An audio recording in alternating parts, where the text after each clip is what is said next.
peut-être, sans doute même, un certain nombre d'entre vous avaient lu un jour un livre de Pascal Hide. Eh bien, j'aimerais vous présenter un peu plus cet auteur. Il y a beaucoup de livres de Pascal Hide dans les rayons de la Procure. Il y en a aussi malheureusement pas mal qui sont épuisés, et c'est dommage. J'incite les éditeurs à faire plus attention parfois à leur fond, parce que ça vaut la peine de lire Pascal Hide et que ces livres soient disponibles. Mais enfin, on en a beaucoup, et je voudrais vous faire une petite promenade à travers l'œuvre de Pascal Hide. Alors Pascal Hide est ce qu'on appelle une grosse tête. C'est un docteur en médecine déjà, il est médecin, un docteur en philosophie et en théologie. Il manque plus que le doctorat de cuisine pour être un homme totalement complet. C'est dire que c'est véritablement un intellectuel de haut vol. Il est prêtre, prêtre du diocèse de Paris à l'origine, de la communauté de l'Emmanuel. Il est aujourd'hui au séminaire de Bordeaux. Heureux étudiants qui peuvent le côtoyer.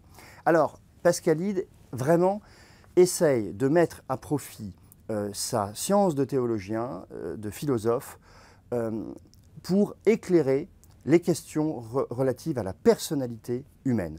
Et je vous propose déjà un livre qui est un best-seller à la Procure, Les 7 péchés capitaux, où ce mal qui nous tient tête, c'est en collaboration avec Luc Adrian aux éditions MAM, c'est véritablement une plongée dans ce mal que nous connaissons tous. Et véritablement, c'est un livre essentiel sur la question des fameux péchés capitaux.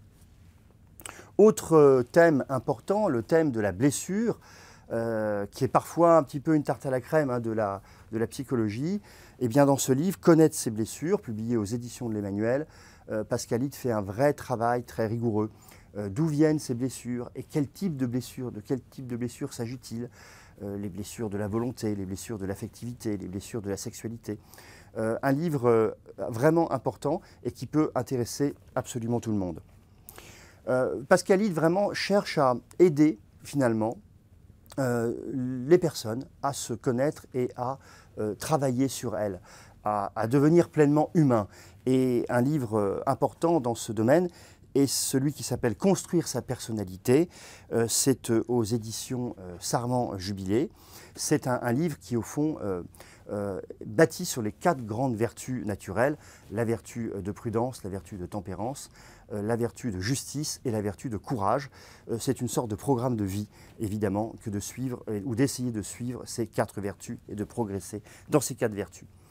Dans son goût pour la connaissance de soi et les outils de connaissance de soi, Pascal Hide s'est beaucoup intéressé à l'énéagramme et son livre « Les 9 portes de l'âme » au Sarment Jubilé est un des livres les plus connus sur l'énéagramme et notamment qui fait vraiment le lien entre cet outil et une théologie thomiste.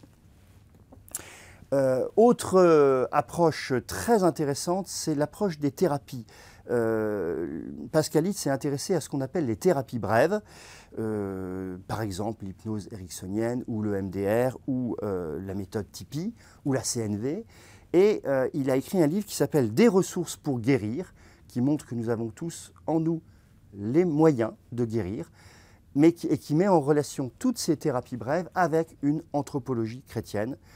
Et ça, c'est extrêmement profitable pour le lecteur.